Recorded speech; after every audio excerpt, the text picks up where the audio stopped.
Today I'm going to show you how to fix Discord soundboard not showing errors. So let's get started. For this you have to open your chat room and see the members.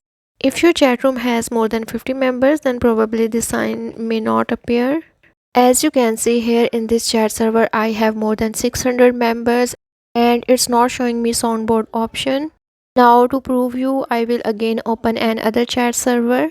Here I probably have less members than this. To see the members, you have to select the server of which you want to see the members. Now right click on that and go to the members option.